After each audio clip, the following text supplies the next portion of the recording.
Wow, what an evening. A legend whose name resonates with the generations, a dancer whose moves electrify the screen, an actor who embodies charisma. He's not just a star, he's a phenomenon who redefines stardom with his unparalleled energy and dedication. Let's give a thunderous applause to the man who has captured the hearts of millions. Stage needs to be vacated, please. Chiranjeevi Garu. Before we invite, we need to empty the stage. Stage needs to be vacated, please. If there is anyone on the stage, we cannot continue the program. Stage needs to be vacated, please. Stage needs to be vacated.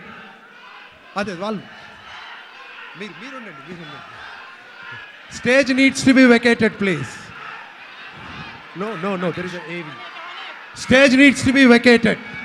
Stage needs to be vacated. Sir, stage needs to be vacated, please. Stage needs to be vacated.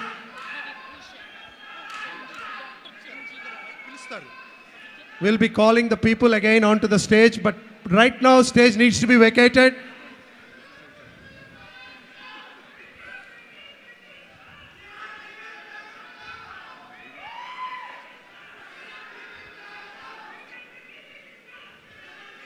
Everyone, please be seated. We can start the program. Please be seated. We can start the program.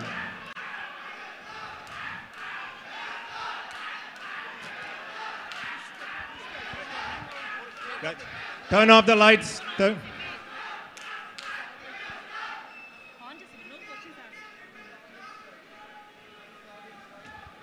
everyone, please. We'll invite everyone. Please. Can we have the AV start?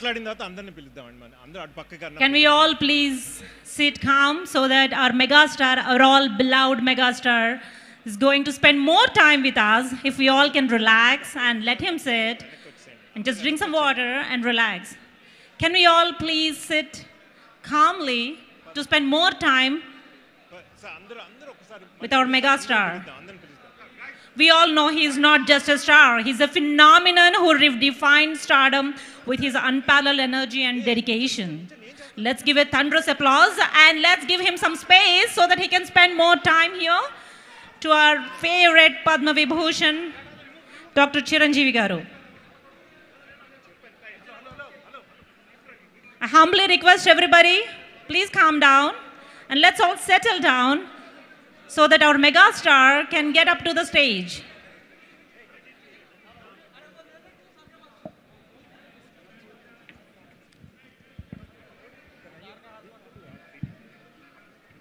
I humbly request to everybody, please calm down and sit down so that our megastar can deliver a speech for us. Everyone move. Get off the stage, everyone. Please.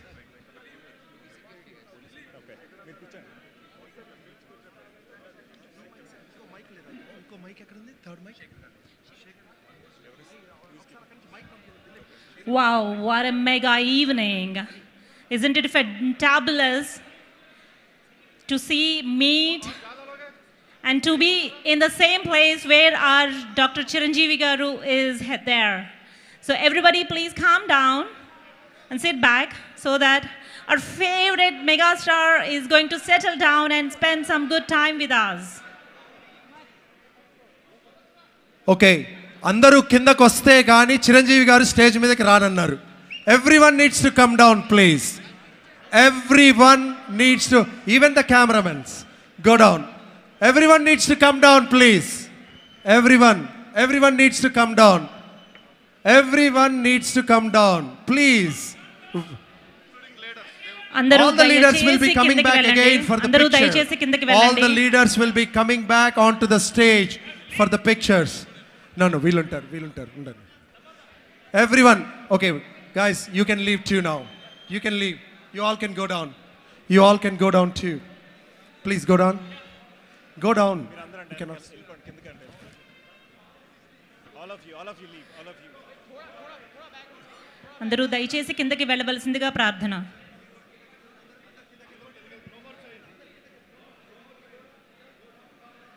I know we all know that he's a legend. Everyone, please vacate the stage.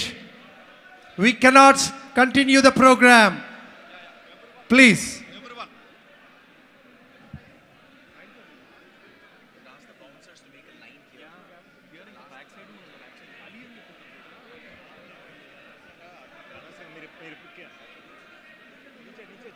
सभी नीचे चलो, कुछ भी नहीं कर सकते, चलो नीचे चलो सब लोग।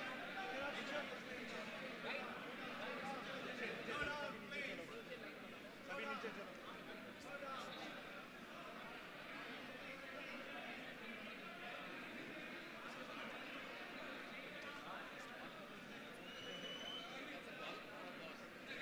I know we all know he's a legend whose name resonates with generations, a dancer whose moves electrify the screen, an actor who embodies charisma. Steps మీద ఎవరు ఉండొద్దు please. Please get down of the steps. Abhi, please. Everyone, please get down of the steps. Please get down of the steps. Excuse me. Please get down of the steps, please. Huh? Yeah. Everyone from all the sides of the stage. Chiranjeevi గారు చెప్పారు ఎవరైనా stage మీద ఉంటే నేను stage మీదకి రాలేను అని. Please everyone needs to get down off the stage. Please accept the MC and the chief guests here and the main leadership of Catalyst. Everyone please come down.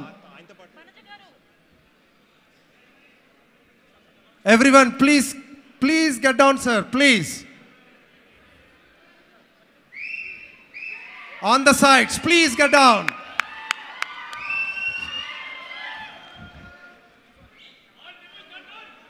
Everyone, please. Cameramen, please go down. Cameramen, please go down. Cameramen, please go down.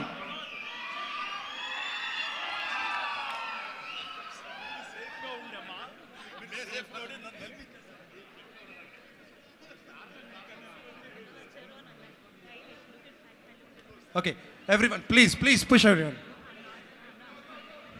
Please.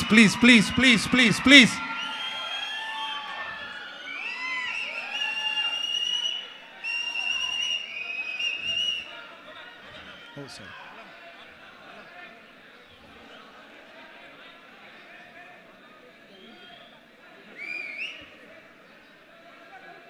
Everyone, please go down, please.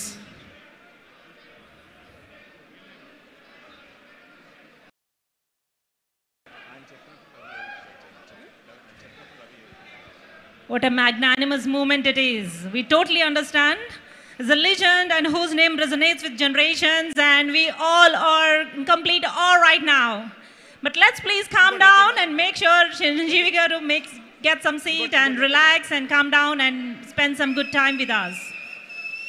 Rajesh ఇంకొక chair Vanaja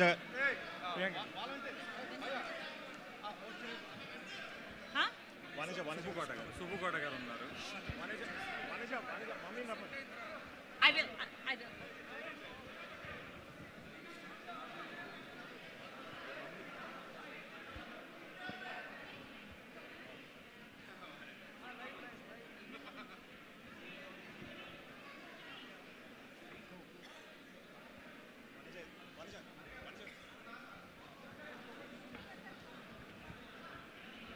megastar Chiranjeevi గారిని పుష్పమాలతో సత్కరించాలని చెప్పి వనజ గారిని So Vanaja garu is wife of our convener of this convention, Shri Sagar Lagisetti garu and Vanaja Lagisetti garu, the convener of the convention. And I would like to also have Ramesh Tumu garu and the Chandrasekhar Nallam garu accompany them. And I would like to also have Dr. Subbukota garu onto the stage, please.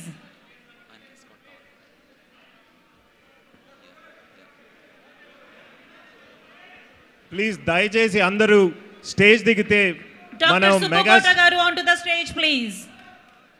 మనం megastar గారి చెప్తాం అందరూ ఒకసారి stage దిగితే మన megastar గారితో రెండు మాటలు వినొచ్చు. ప్లీజ్ అందరూ ఒకసారి దయచేసి దిగండి. ప్లీజ్ అందరూ దిగిపోండి. మీకు మెగాస్టార్ గారు మాట్లాడాలి అని అంటే అందరూ దయచేసి స్టేజ్ దిగండి.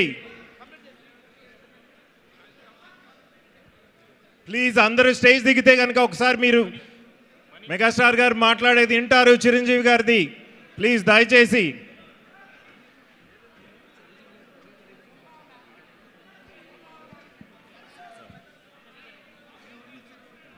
అటే పెంచినా అటే అటే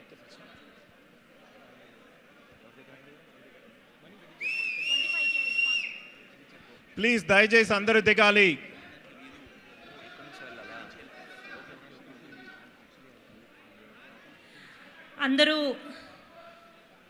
అందరూ ప్రశాంతంగా కూర్చుంటే చిరంజీవి గారు మనతో ఎక్కువ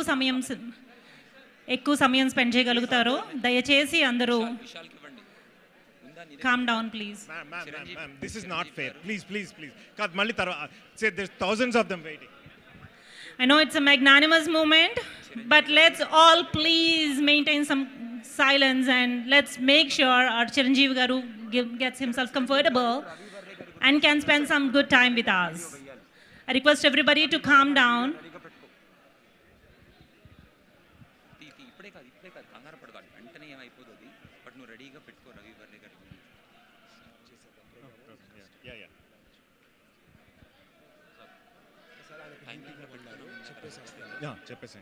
చెప్పండి.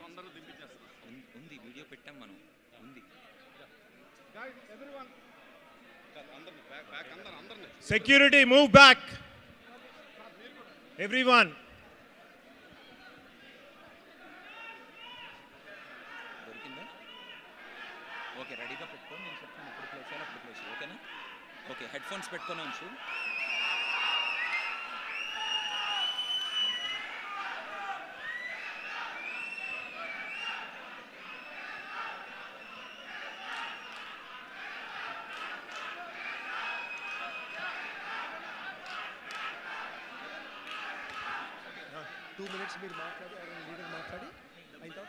The man, the legend and the aura here. I know we all have the excitement. Let's all please calm down. So that our megastar garu can deliver a speech for all of us.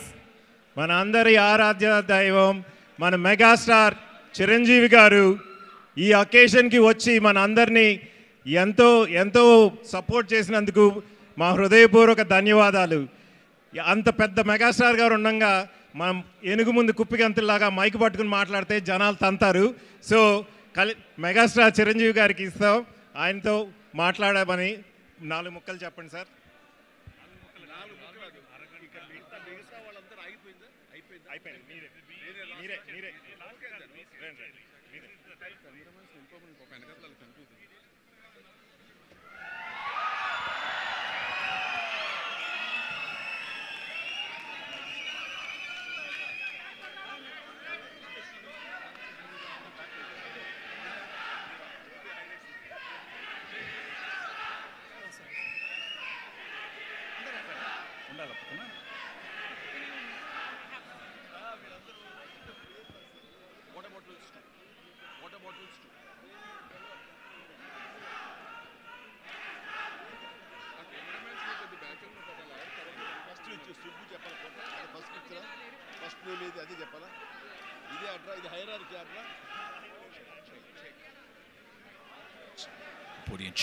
Check.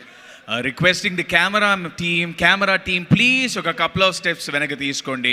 అక్కడ క్రౌడ్లో కూర్చున్న వాళ్ళకి ఎవ్వరికి ఏం కనిపించట్లేదు. So requesting the camera team, మాకు తెలుసు ఎన్నిసార్లు capture చేసినా యూ వోంట్ బీ సాటిస్ఫైడ్. దీనికి సాటిస్ఫాక్షన్ అనేది లేదు. I understand. Requesting the camera team to step back. Thank you. Okay అక్కడే సౌండ్ బాగుంది. ఎక్కడికి వస్తున్నాను. Thank you.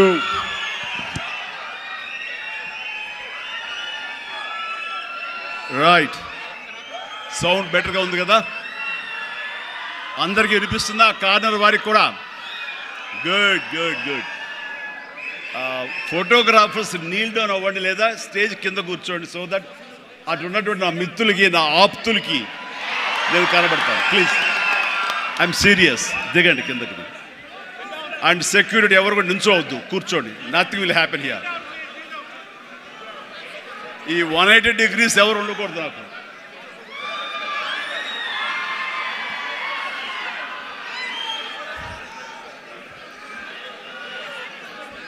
Thank you and good evening. APTA American Progressive Telugu Association ఆధ్వర్యంలో నడుస్తున్న ఈ క్యాటలిస్ట్ ప్రోగ్రాంకి విచ్చేసినటువంటి అత్యంత మహారథులు దేశ విదేశాల నుంచి, ముఖ్యంగా అమెరికా నుంచి ఇక్కడ విచ్చేసి ఈ హైదరాబాదులో తెలుగు వారిని కలుసుకుంటూ తెలుగు వారిలో ఉన్న ఔత్సాహికుల్ని, యంగ్ ఎంటర్ప్రినర్స్ని ఎంకరేజ్ చేద్దాం అనే ఉద్దేశంతో ఒకరికొకరు చేదోడు వాదోడుగా ఉంటే ఆ వచ్చే రిజల్ట్ వేరేగా ఉంటుంది. ఆ రిజల్ట్ మనకే కాకుండా మన ప్రాంతానికి, మన రాష్ట్రానికి, మన దేశానికి, మనం ఉండే ఇతర దేశాలకు కూడా ఉపయోగపడే విధంగా ఉంటుందన్న విస్తృతమైనటువంటి విశాలమైన దృక్పథంతో ఈ రోజున ఇక్కడికి ఈ సమావేశం ఏర్పాటు చేశారు. ఈ సమావేశం ఇంత చక్కగా, ఇంత ఎలక్ట్రిఫైయింగ్గా, ఇంత ఎనర్జెటిక్గా జరుగుతూ ఇంతమంది ఈరోజు సమావేశమై మిమ్మల్ని చూస్తుంటే ఆప్తా సభ్యులు కాదు, నా ఆప్తులు అనిపిస్తుంది. అలాంటి ఆప్తులకు నా హృదయపూర్వక నమస్కారాలు తెలియజేస్తున్నాను. కొన్ని సభలకు వెళ్ళినప్పుడు ఏదో ముక్తసరిగా మొక్కుబడిగా ఉంటుంది, కానీ ఇలాంటి చోటుకు వచ్చినప్పుడు నా కుటుంబ సభ్యుల మధ్య ఉన్న ఫీలింగు, మీరంతా నా కుటుంబ సభ్యులు, ఒక పండుగ పురస్కరించుకుని నన్ను ఇక్కడ ఆహ్వానించారనిపిస్తుంది. అంత ఆహ్లాదంగా ఉంది, అంత ఆనందంగా ఉంది. ఇక్కడ చూస్తుంటే ప్రతి ఒక్కరిలోనూ నా మీద వారికి ఉన్న అభిమానం, ఈ తెలుగు మీద ఉన్న అభిమానం, ఈ దేశం మీద ఉన్న అభిమానం ప్రతి ఒక్కరి కళలో సుస్పష్టంగా కనబడుతూ ఉంది. అండ్ దానికి గాను ప్రతి ఒక్కరికి నాకు ఇస్తున్నటువంటి ఈ యొక్క అద్భుతమైన స్వాగతానికి శిరస్సు వంచి నమస్కరిస్తున్నాను. ఇలాంటి అత్యద్భుతమైనటువంటి కార్యక్రమం ఇక్కడ ఏర్పాటు చేయడానికి ముందు ధైర్యం కావాలి, గట్స్ కావాలి. ఇంతమందిని ఇక్కడికి వచ్చి మనం అమెరికా నుంచి 10 మంది వచ్చి ఇక్కడ ఇంతమందిని మనం కలవగలమా? మన ఆహ్వానాన్ని మన్నించి ఇంతమంది వస్తారా? మన ఆంతర్యాన్ని, మన ఎయిమ్ని, మన ఫ్యూచర్, మన యొక్క ధ్యేయాన్ని అర్థం చేసుకుని వస్తారా అన్నటువంటి వీరందరూ కూడా వీళ్ళ అనుమానాలని, వీళ్ళ పటాపంచలు చేస్తూ ఇంతమంది తరలి రావడం అనేది నిజంగా ఈ యంగ్స్టర్స్కి, ఎవరైతే దీని వెనకాల ఈ సంవత్సరం ఉన్నారో, దీనికి ఈ కమిటీలో ఉన్నారో, ఈ ఎగ్జిక్యూటివ్ బాడీగా ఉన్నారో, వాళ్ళందరికీ ఎనలేని ఉత్సాహాన్ని ఇస్తున్నారు. అండ్ నా ఈ రాకకు కూడా ప్రధానమైన కారణం వాళ్ళని ఉత్సాహపరచాలి, వాళ్ళు అనుకున్న ఎయిమ్ నెరవేరేలాగా ఉండాలి. తద్వారా ఎంతోమంది ఔత్సాహికులకు ఇది ఊతంగా ఉండాలి. భవిష్యత్తులో వాళ్ళకి ఇది మరింత ఎత్తులకు ఎదిగేందుకు గాను వాళ్ళు అనుకున్నటువంటి ఆయా సంస్థలు కానీ, ఆయా ఎంటర్ప్రెన్యూర్లు కానీ, ఆయా కంపెనీల్లో కానీ వాళ్ళందరూ అభివృద్ధిలోకి రావడానికి దోహదపడి ఒకరికొకరు భుజం కాస్తూ, ఒకరికొకరు చేదుడు వాదోడుగా ఉంటూ, నేను కాదు, నా కుటుంబ సభ్యులు కాదు, నా స్నేహితులు కాదు, నా కమ్యూనిటీ, నా మనుషులు, నా తెలుగువారు వీళ్ళందరూ కూడాను పైకి రావాలనే సదుద్దేశంతో ఈ తెలుగు కమ్యూనిటీని మనందరం ఒకటి చేసి వాళ్ళందరూ అభివృద్ధి దోహదపడాలి. ఈ రోజున మనం సంపాదించుకున్నాం, మనం అమెరికాలో బాగా ఉన్నాం అనే కాకుండా మనం బాగుండటంతో పాటు మరింత మంది కూడా బాగుండాలన్న సదుద్దేశంతో ఈ రోజున ఈ క్యాటలిస్ట్ అనే ఈ ప్రోగ్రాం ఆప్తా ఆధ్వర్యంలో నిర్వహించడం అనేది ఎంతో ఉదాహం. వారందరికీ కూడా అభినందనలు తెలియజేస్తాను. వారిలో ముఖ్యంగా సుబ్బు కోట, అలాగే సాగర్ లగ్గిశెట్టి, అలాగే Ramesh Tummu, Madhu Valli chairman of the APTA, అలాగే చంద్ర నల్లం, శ్రీనివాస్ చందు, శ్రీనివాస్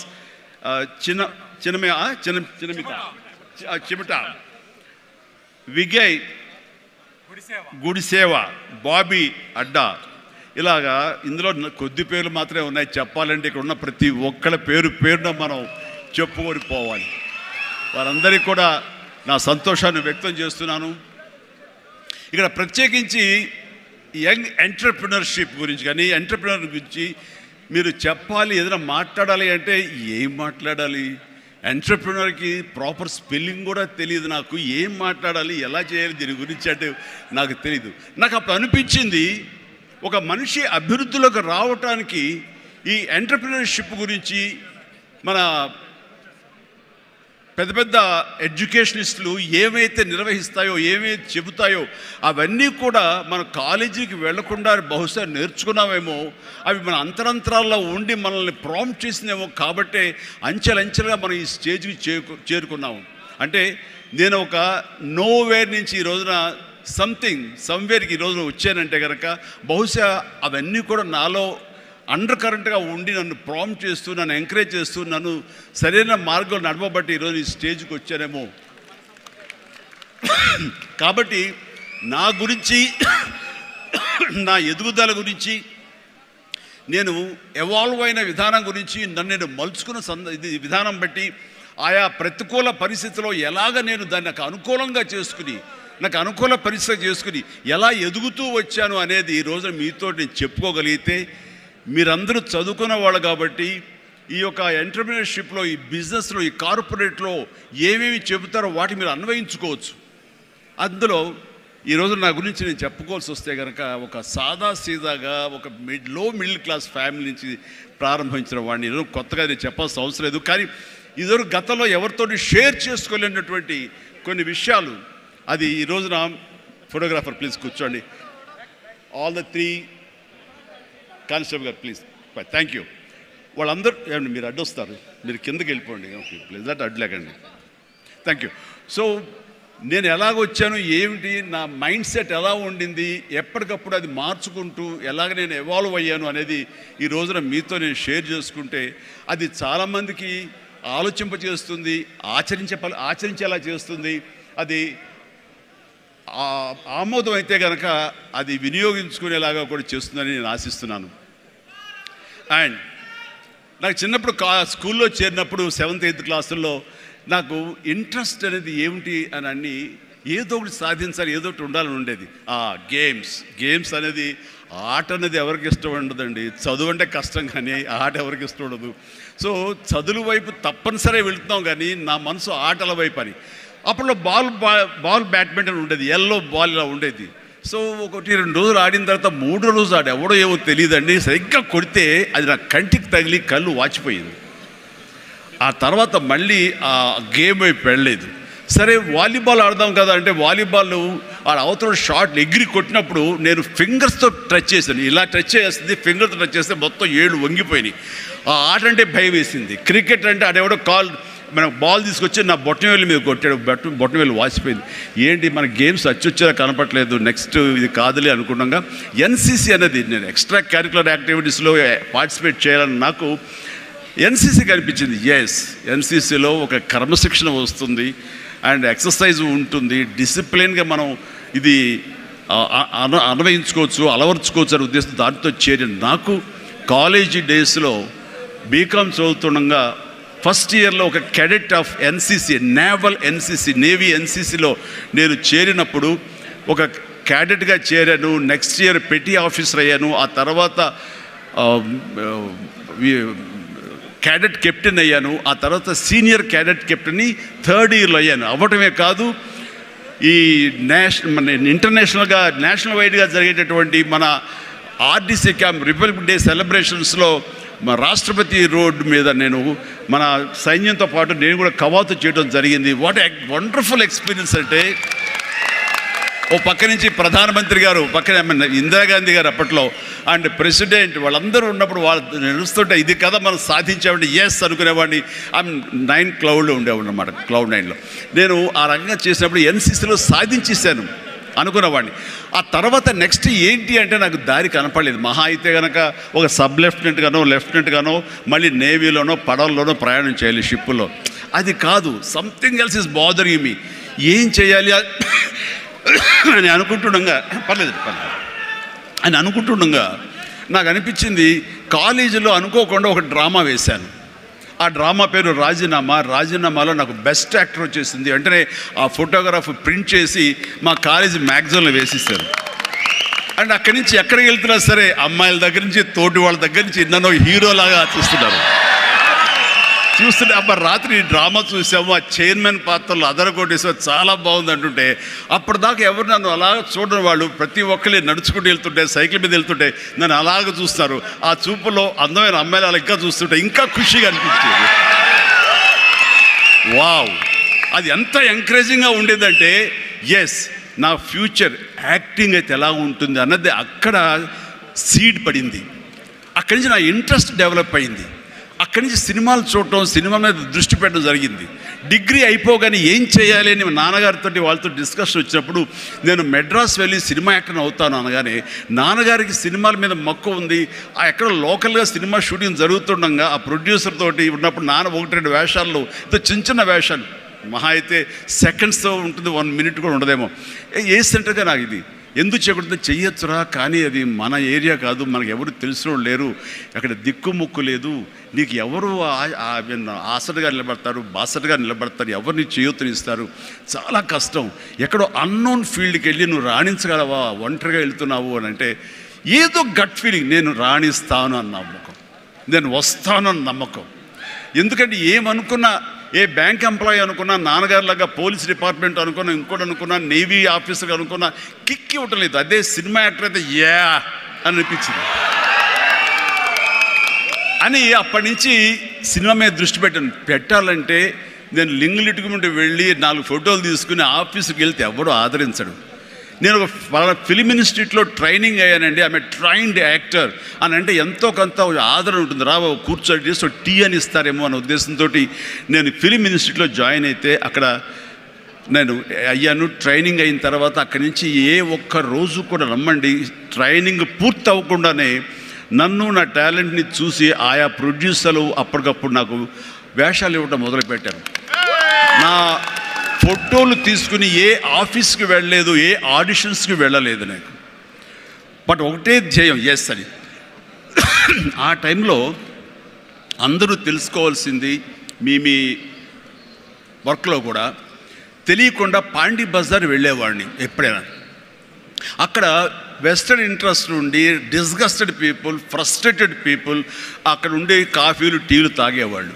నేను అక్కడికి వెళ్ళేవాడిని, కొంతమంది కలిసి ఏంటి కొత్తగా వచ్చావా, ఏం చేస్తున్నావు, సినిమాల వేషం ట్రై చేస్తానని, ఇంకా ఇన్స్టిట్యూట్లో ట్రైనింగ్ అవుతున్నాను. ఆహా అబ్బో రైట్ రారా, వీడు చూడు ఎంత అందంగా ఉన్నాడో, కొట్టేరు లాంటి ముక్కు, మంచి ఇది వచ్చేస్తూ, వీడికే దిక్కు ముక్కు లేదు, సోసోగా కనిపించే నీకేంటా, ఇదో ఇక్కడ అక్కు ఆశ పెట్టుకోకు, ఇక్కడున్న ప్రతి ఒక్కళ్ళు కూడా సినిమాల్లో ఏదో ప్రయత్నం చేసిన వాళ్ళే, ఇక్కడ నా అనేవాళ్ళు ఎవరు లేకపోతే నువ్వు రాణించలేవు అని చెప్పినప్పుడు చాలా డిసప్పాయింట్ అయిపోయేవాడిని, సల్క్ అయిపోయేవాడిని, కుంగిపోయేవాడిని.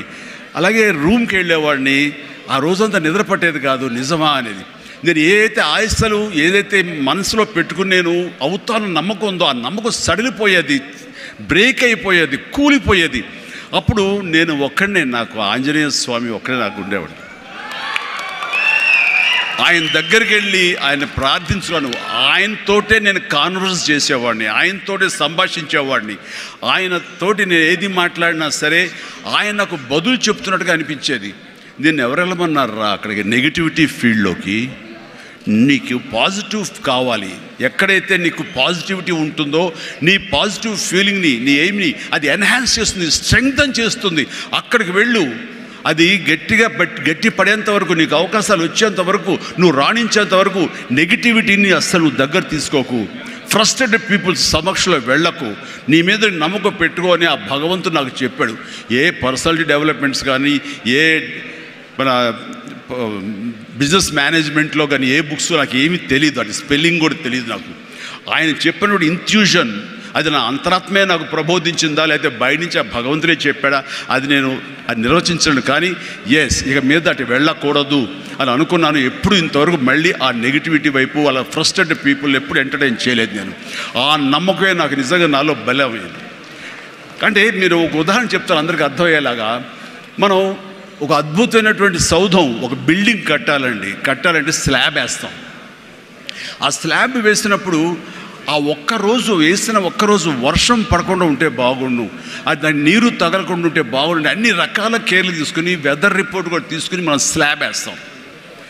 ఆ స్లాబ్ వేసిన 24 hours తర్వాత దాన్ని నీరు పడితే గనక లోపల మొత్తం అది పాడైపోతుంది. అలాంటి స్లాబ్ ఆ తర్వాత క్యూరింగ్ చేయడం కోసంగా అదే వాటర్ తోటి మనం క్యూర్ చేస్తాం మనం. అప్పుడు ఆ వాటర్ దాన్ని స్ట్రెంగ్త్కి బలమేస్తుంది తప్ప అది కూలిపోవడానికో అది ఇదే పాడైపోవడానికో దోహదపడదు. అంటే మనం మానసికంగా గట్టిపడినప్పుడు ఏ నెగిటివిటీ అయినా సరే మనం ఏమీ చేయలేదు. అంటే ఇంకొక ఉదాహరణ చెప్పాల్సి వస్తే కనుక ఒక పెరుగు తోడుకుంటున్నప్పుడు ఆ ప్రాసెస్లో ఒక చిన్న ఉప్పు బెళ్ళపడ్డా లేదు ఒక నిమ్మకాయ రసం అందులో పడ్డా సరే మొత్తం విరిగిపోతుంది. అదే పెరుగు గట్టిపడిన తర్వాత దాంట్లో అదే నిమ్మకాయ అదే ఉప్పు వేస్తే ఆ రుచే వేరు.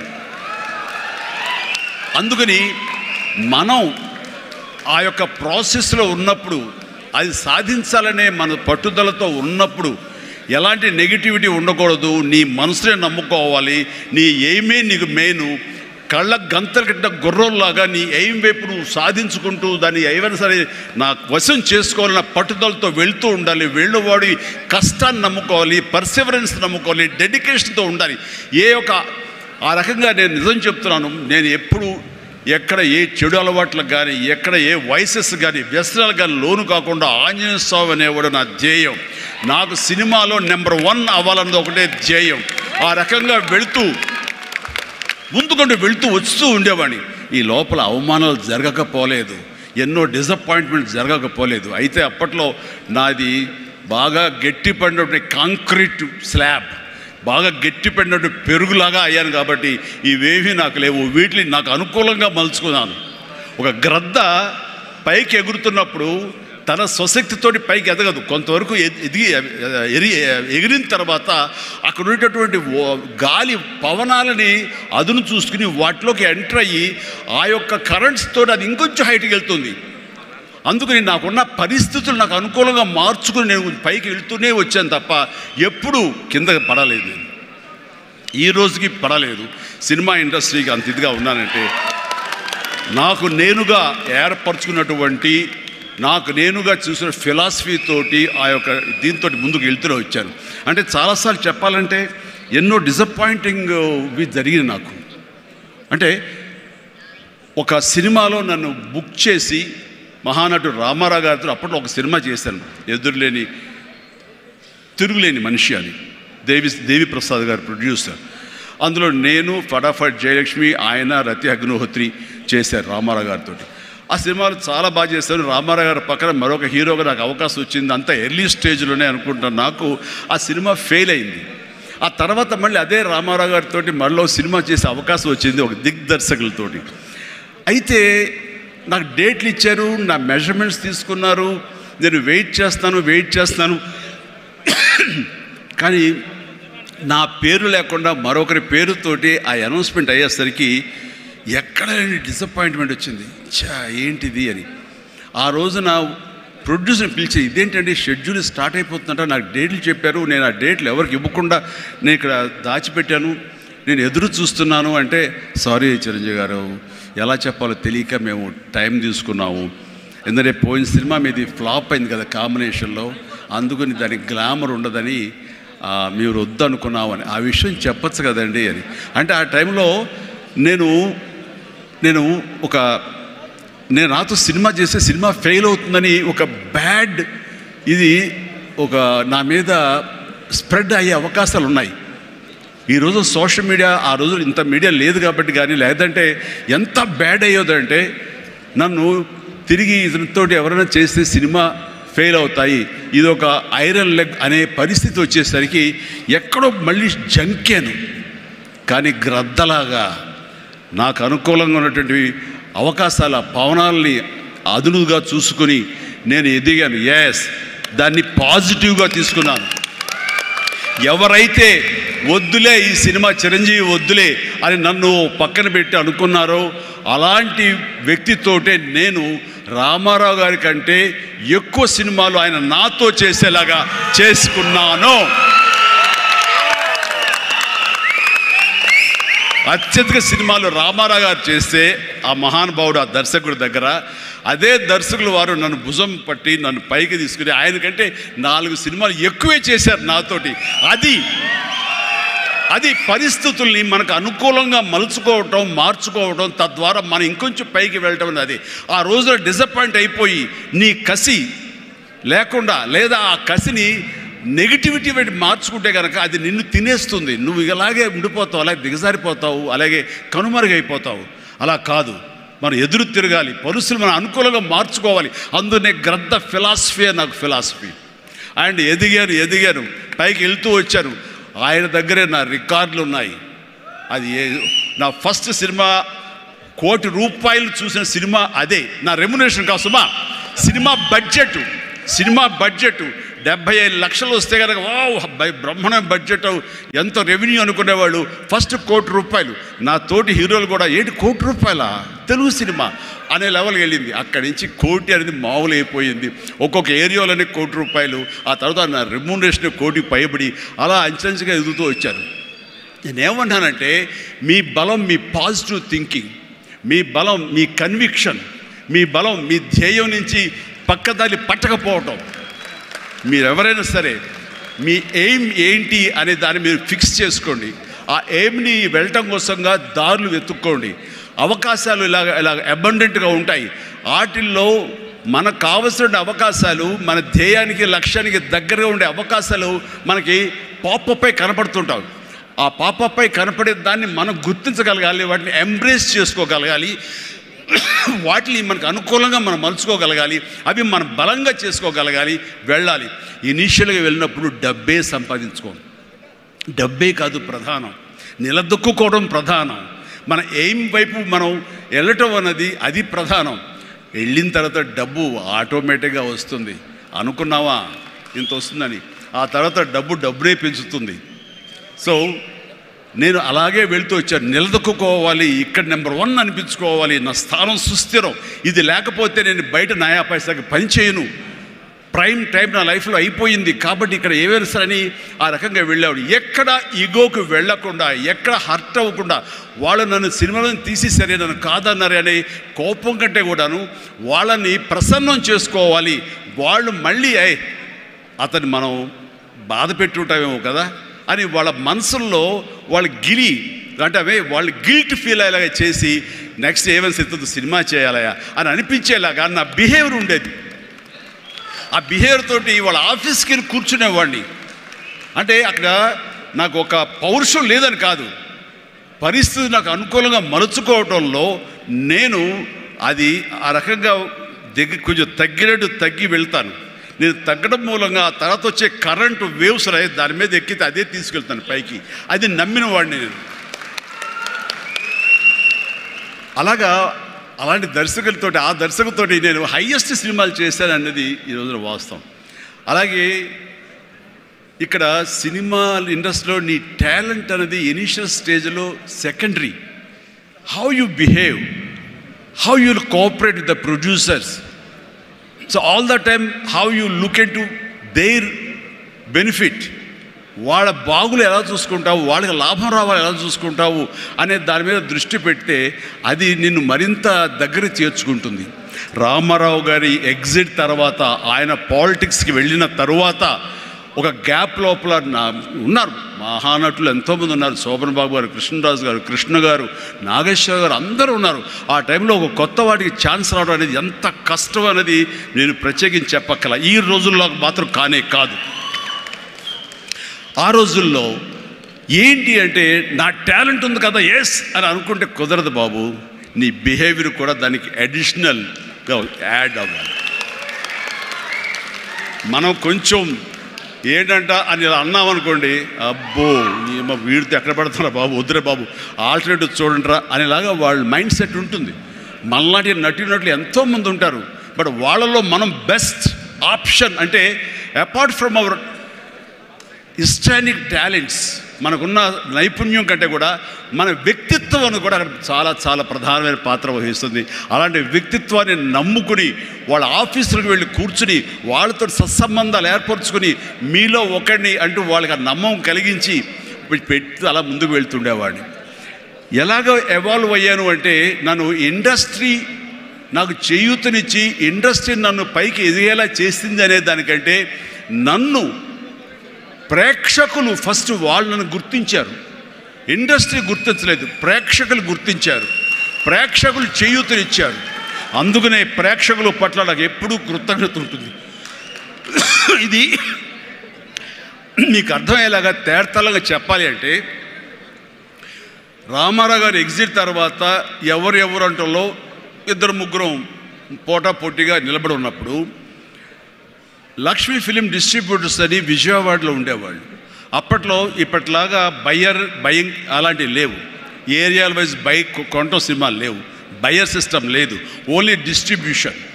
అంటే డిస్ట్రిబ్యూటర్ అనేవాళ్ళు బెజవాడ నుంచి వచ్చి ఎవరెవరు ఏ సినిమాలు తీస్తారు, కథలు నచ్చితే కనుక ఆ కథకి ఇంత బడ్జెట్ ఇచ్చేవాళ్ళు.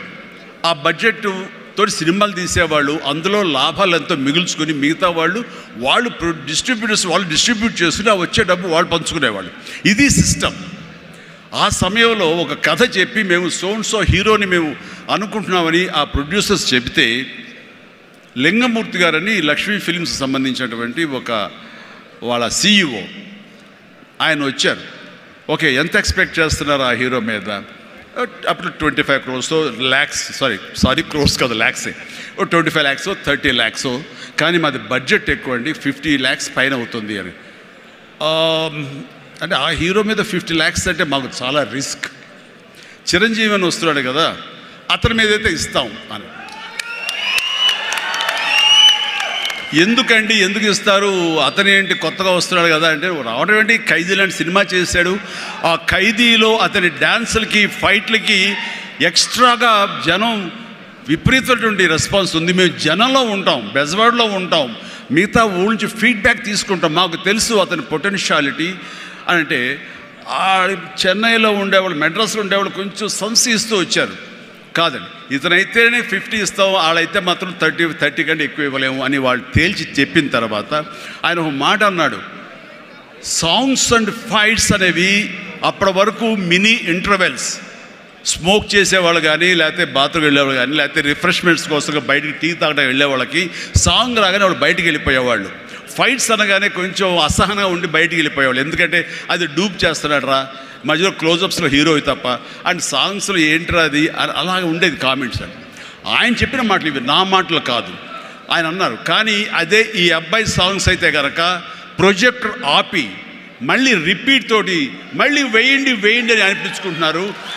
ఇది మాకు కావాలి, ఇది మాకు డబ్బులు తెచ్చిపెట్టేది, కాబట్టి ఈ అబ్బాయి అయితే కనుక ఇంత ఇస్తాము అని తేల్చుకోడంటే, అప్పుడు వీళ్ళందరూ తప్పనిసరి, అంటే ప్రజలు కోరుకుంటున్నారు కాబట్టి, డిస్ట్రిబ్యూటర్స్ ఇన్సిస్ట్ చేస్తున్నారు కాబట్టి, నాకు ప్రొడ్యూసర్లు అప్పుడు నా వైపు చూశారు.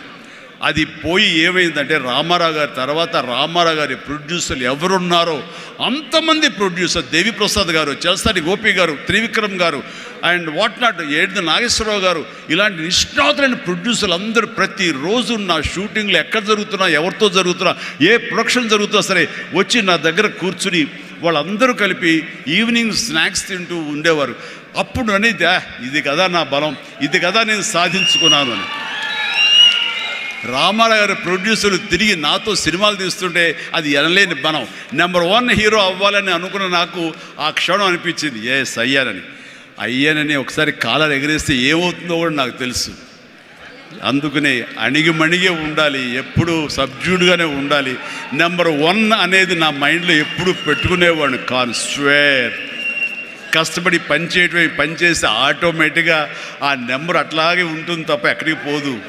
అదే నమ్మకంతో తప్ప నేను నెంబర్ 1 చెప్పుకుంటే అది నాతో నిలబడుతుందన్న నమ్మకం లేదు. మనం కష్టపడి అలాగే అదే విధంగా ముందుకు సాగుతూ ఉంటే కనుక ఆటోమేటిక్గా వస్తుంది. ఆ నెంబర్ 1 స్థానం అలా నిలబడి ఉంటుంది. అది గట్టిగా నమ్మిన వాడిని. ఇది ఎవరు చెప్పింది కాదు, నా అంతరాత్మ నాకు చెప్పింది కాబట్టి దాంతో ఫాలో అవుతూ వచ్చేవాడిని. అందుకని ఈ రోజున నేను సరదాగా ఎంటర్ప్రినర్షిప్ వెళ్ళది నేను నా సోత్కర్షం చెప్పకూడదు అనుకుంటున్నప్పుడు నేను ఏం పాయింట్ చెప్పాలని ఊరికి నేను గూగుల్ చేసేవేళ చేస్తే the key principles to become an entrepreneur, identify your passion. NCC తర్వాత నిర్దిష్టంగా నా ప్యాషన్ ఏంటో నాకు తెలిసి వచ్చింది, acting. And take calculated risk.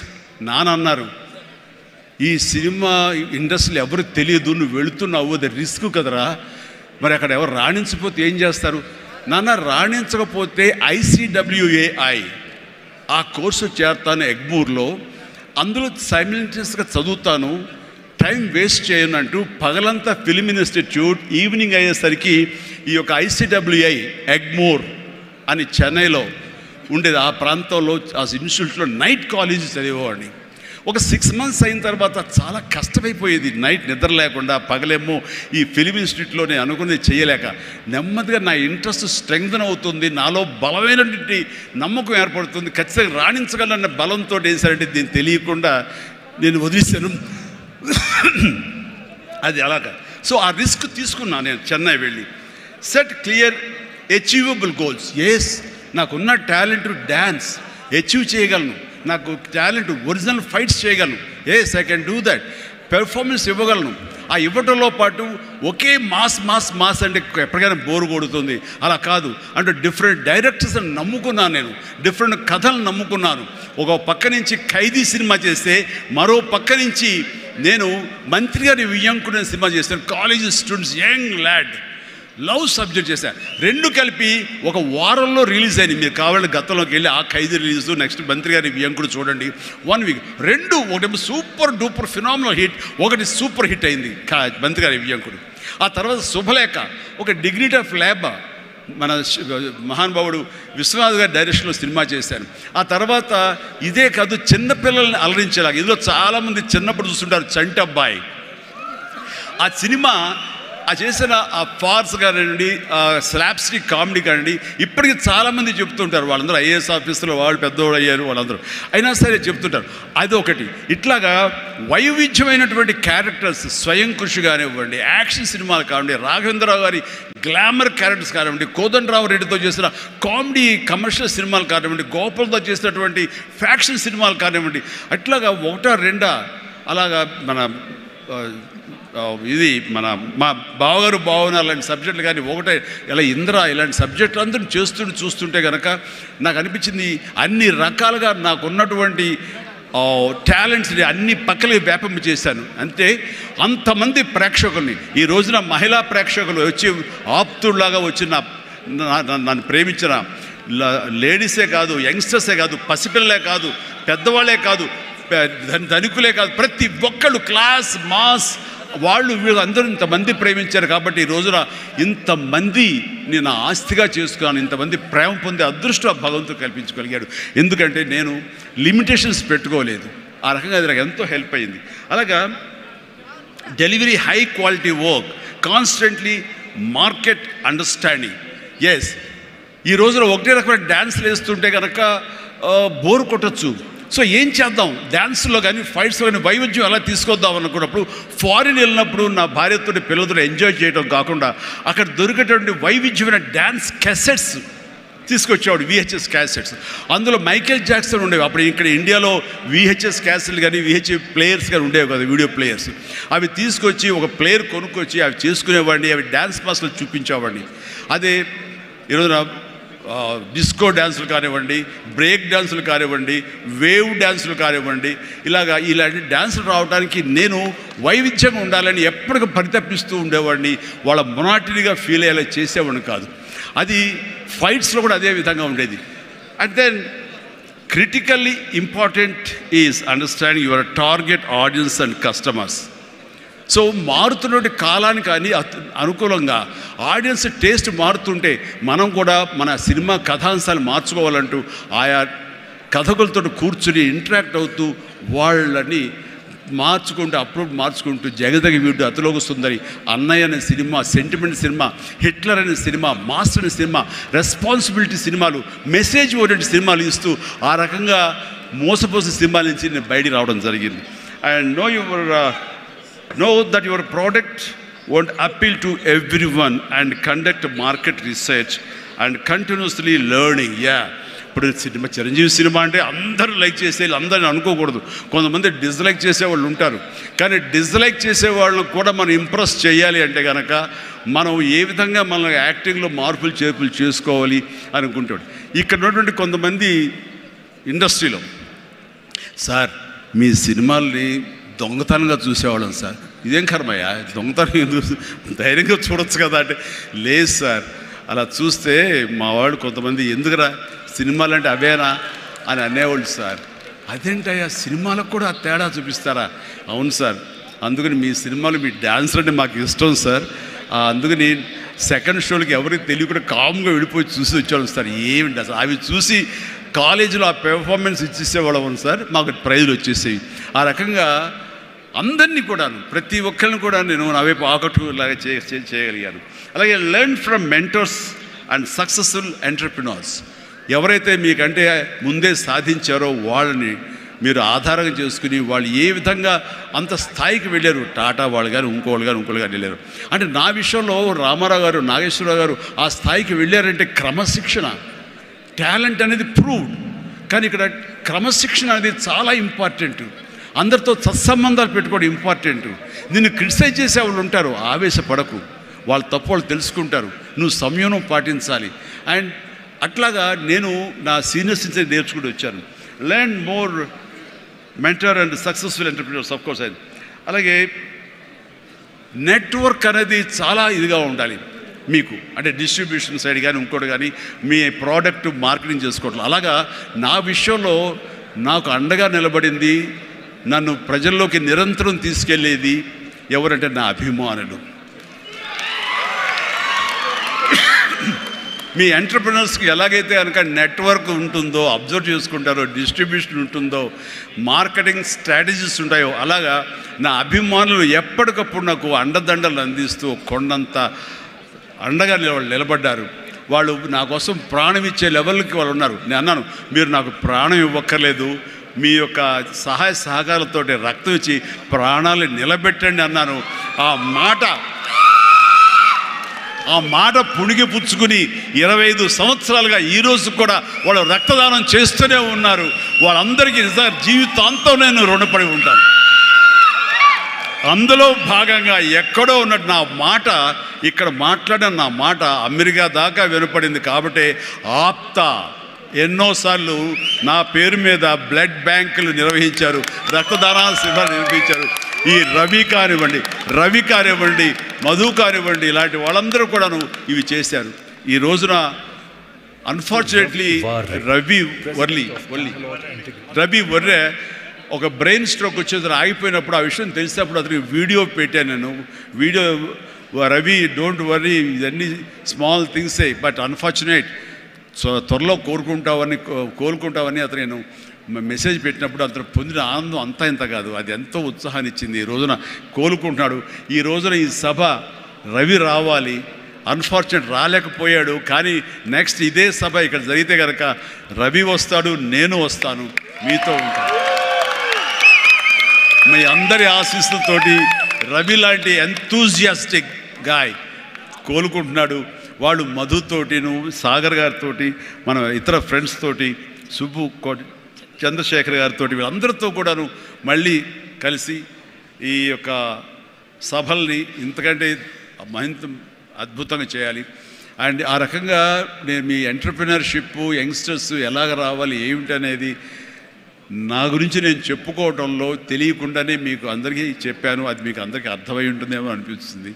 కాబట్టి ఇది నాకు గొప్ప అవకాశం. ఈ తీరుగా, ఈ రీతిగా, ఇదే విధంగా మనం వెళ్ళగలిగితే కనుక ఎవ్వరికీ అడ్డుండదు. ఇక్కడ ఒక్కొక్కరు ఒక్కొక్క గ్రేట్ ఎంటర్ప్రినర్స్ అవుతారు. ప్రతి ఒక్కళ్ళు మీ సలహాలు, సంప్రదింపులు మీ సీనియర్స్ తోటి మీరు ఆయా సమయంలో ఇంటరాక్ట్ అవుతూ what to do, what not to do, how to go about it అనేది మీరు తెలుసుకుంటూ ఎప్పటికప్పుడు మీరు అప్డేట్ చేసుకుంటూ, రిస్క్ ఉంటుంది, బట్ మన జీవితాలు కొలాప్స్ అయ్యేలాగా మాత్రం రిస్క్ వద్దు. కానీ మీడియం రిస్క్ తీసుకుంటూ మీరు ముందుకు వెళ్ళకపోతే అభివృద్ధి ఉండదు. ఛాలెంజ్ సినిమా ఎంతమందికి ఇన్స్పిరేషన్ వచ్చింది అంటే, ఆ రోజుల్లో ఏమి చేయాలరా అని తొయ్యనంటే వాళ్ళకి ఆ సినిమా ఒక దిక్సూచిలా ఉండి, ఈవెన్ మనం కూడా అచీవ్ చేయగలం అనే నమ్మకం వచ్చింది. అలాగా సినిమాల ద్వారా ఇతోధికంగా నేను చాలామందికి మార్గదర్శకంగా నిలబడ్డాను, ఇన్స్పిరేషన్గా నిలబడ్డాను. ఆ రకంగా మీరు కూడా ఈ వండర్ఫుల్ జీవితం, ఒకే ఒక జీవితం, దీన్ని సద్వినియోగపరుచుకుంటూ మీరు మరింత హైట్స్కి ఎదగాలని, మరింత అభివృద్ధిలోకి ఎదగాలని, ఇదే సభ 1 year లోపు జరిగినప్పుడు మీరు ఫీల్ అవ్వాలి, లాస్ట్ టైం మనం వచ్చే జనవరి 25.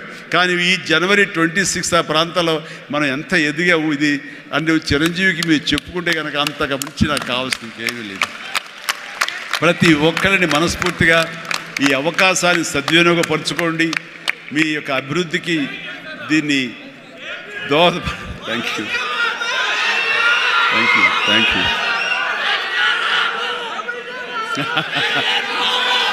ఎస్, ఇందాక నుంచి చాలా చెప్తూ నా అచీవ్మెంట్స్ గురించి చెప్పాను. Pawan Kalyan is my achievement, Ram Charan is my achievement, నా ఫ్యామిలీలో ఉన్న అందరు బిడ్డలు అందరూ కూడా నా అచీవ్మెంట్. వీళ్ళందరూ చూస్తుంటే ఇది కదా నేను సాధించానని. మొన్న పవన్ కళ్యాణ్ ఇంటికి వచ్చినప్పుడు ఒక మాట అన్నాడు, అన్నయ్య నీకు ఒక మాట అనేవాడికి గుర్తుందా అని. ఏమన్నానరా, మన ఇంట్లో ఇంతమంది మీరందరూ ఉన్నందుకు, నాకు ఈ అవకాశం భగవంతుడు ఇచ్చినందుకు ఇది నాతో ఆగిపోకూడదు. ఒక రాజ్ కపూర్ ఫ్యామిలీలో ఎంతమంది ఎలా ఉన్నారో ఆ రకంగా మరొక రాజ్ కపూర్ ఫ్యామిలీ మన మెగా ఫ్యామిలీ అవ్వాలి అని నువ్వు చెప్పావు. ఈ రోజున చూస్తుంటే తలుచుకుంటే నీ మాట ప్రభావం, నీ మాట మంత్రంగా ఈరోజు పనిచేసి మన ఫ్యామిలీలో ఇంతమంది 9 ఉన్నావు, 10 మంది దాకా ఉన్నావు అంటే కనుక నీ మాట పవర్. ఎందుకంటే నువ్వు చాలా నిష్కల్మషంగా అంటావు, అనేదో కన్విక్షన్తో అంటావు, అందులో ఎలాంటి పొల్యూషన్ ఉండదు కాబట్టి దానికి బలం ఎక్కువ అన్నయ్య. మంచి మనసుతో అంటావు, పాజిటివ్తో అంటావు అని కళ్యాణ్ బాబు అంటే అవును కదా అనుకున్నా. తెలియకుండా అదే ఒక పత్రిక కపూర్ ఫ్యామిలీ ఆఫ్ సౌత్ అంటూ మా గురించి ప్రస్తావించినప్పుడు, భగవంతుడా, ఇది మా గొప్పతనం కాదు, నువ్వు ఈ ప్రజలు, నా అభిమానులు, ఈ ప్రేక్షకులు మమ్మల్ని ఆదరించారు కాబట్టి మేము ఈ స్థాయిలో ఉన్నాము. అనుకున్నది ఆ రకంగా సాధించగలిగాము అనిపిస్తుంది. అండ్ గతంలో ఎప్పుడు నేను ఏ సభలోనూ ఇంత మనసిప్పి మాట్లాడుకోలేదు. అది మీతోటి నేను మనసిప్పి మాట్లాడుకునేంత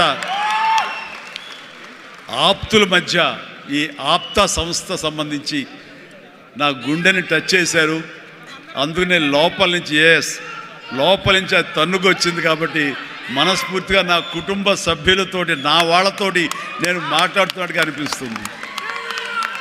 అండ్ మీరు ఎప్పుడు ఈ ఆప్తా సంస్థ రేపు ప్రెసిడెంట్గా ఉండొచ్చు, రేపు పొద్దున ఇంకోటి ఉండొచ్చు, ఎవరైనా సరే ఇదే డెడికేషన్ తోటి, ఇదే కన్విక్షన్ తోటి, ఇదే నమ్మకంతో మీరు అంతా ముందు చేయాలి. అండ్ ఇక్కడ ఈ రోజున ఈ అద్భుతమైనటువంటి ఎన్విరాన్మెంట్లో ఈ యొక్క వెన్యూలో మనం చేయగలుగుతామంటే వెనకాల మన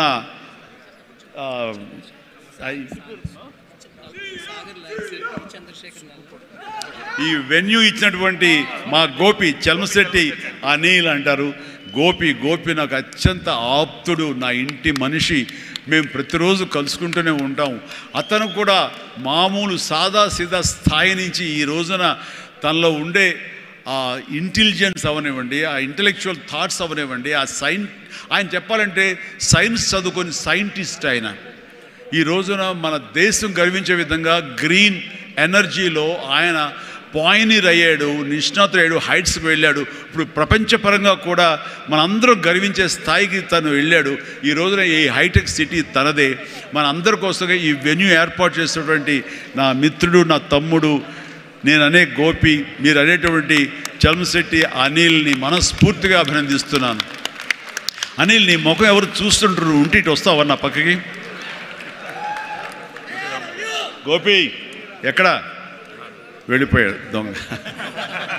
జస్ట్ వస్తున్నాడు సార్, వస్తున్నారా? Yeah please Gopi come yeah. ఒక బొకే ఉందండి, ఒక బొకే ఉందా?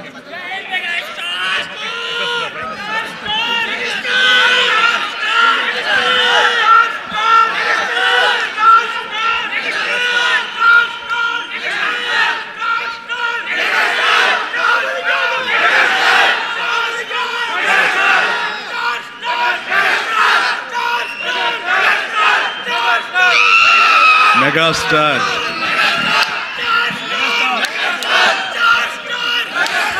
Thank you.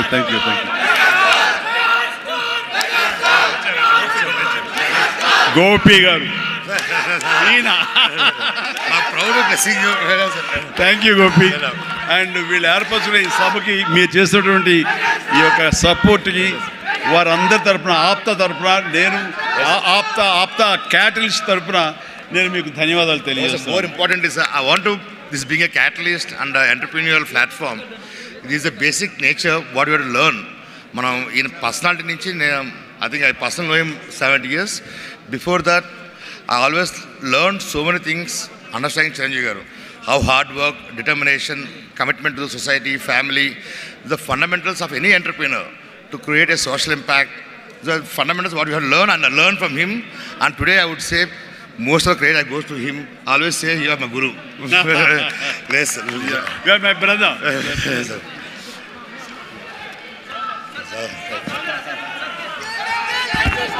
అందరూ దయచేసి కూర్చుంటే చిరంజీవి గారు వచ్చి కూర్చుంటారు. మీరు ప్లీజ్ స్టేజ్ ఖాళీ చేసి అందరూ దయచేసి స్టేజ్ పక్కకి వెళ్తే చిరంజీవి గారు వచ్చి కూర్చుంటారు. ప్లీజ్ దయచేసి అందరూ స్టేజ్ మీద నుంచి ఖాళీ చేయాలి. మీరు చిరంజీవి గారు వచ్చి కూర్చోవాలి అంటే దయచేసి మీరు అందరూ ఖాళీ చేయాలి. స్టేజ్ మీద నుంచి ప్లీజ్ దిగండి అందరూ. మీ చిరంజీవి గారు ఇక్కడ ఉండి 2 నిమిషాలు కూర్చోవాలి అంటే అందరూ ప్లీజ్ ఖాళీ చేయండి.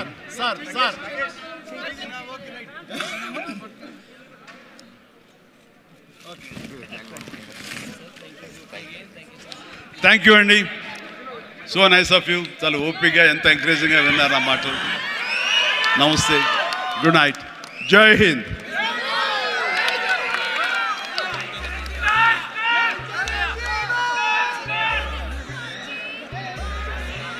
జై చిరంజీవి.